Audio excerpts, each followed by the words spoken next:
چین کا انسداد دہشتگردی کے موقف پر پاکستان کے موقف کا اعادہ، پاکستان کی خود مختاری اور سلامتی کے تحفظ کی مکمل حمایت کرتے ہیں، صورتحال کا باریک بینی سے جائزہ لے رہے ہیں۔ پاک بھارت کشیدگی دونوں ممالک اور خطے کے امن کے لیے نقصان دہ ہے۔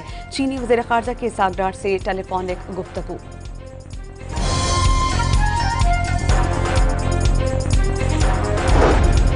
پہلگام واقعے پر چین، روس یا مغربی ممالک اس بحران میں مثبت کردار ادا کر سکتے ہیں۔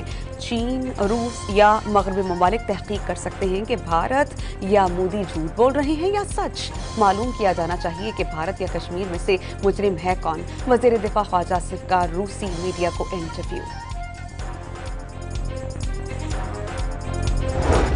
سیکیورٹی فورسز نے پاک افغان سرحد کے راستے در اندازی کی کوشش ناکام بنا دی۔ شمالی وزیرستان سے در اندازی کی کوشش کرنے والے 54 خارجیوں کو ہلاک کر دیا گیا۔ قبضے سے بڑی تعداد میں اسلحہ اور گولہ بارود برآمد۔ در اندازی کی کوشش ناکام بنانے پر وزیر اعظم کا سیکیورٹی فورسز کو خراج تحسین۔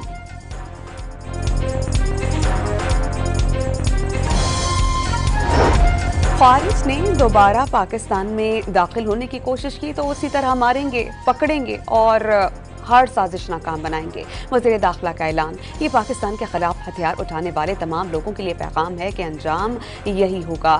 ان سب لوگوں کے لیے بھی یہی پیغام ہے جو پاکستان آ کر حملہ کرتے ہیں۔ محسن نقوی کی پریس کانفرنس۔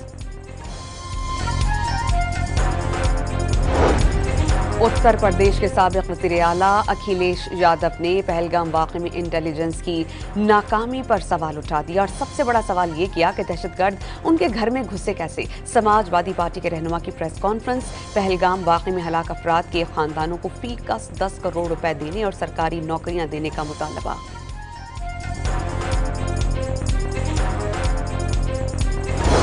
توشہ خانہ 2 کیس کی سماعت آج اڈیالہ جیل کی بجائے جوڈیشل کمپلیکس میں ہوگی۔ عدالتی عملے نے بانی پی ٹی آئی کے وکیل کو آگاہ کر دیا۔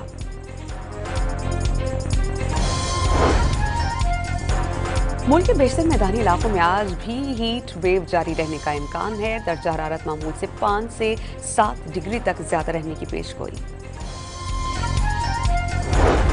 اور پی ایس ایل میں کوئٹہ گلیڈیٹرز نے پشاور زلمی کو شکست دے دی۔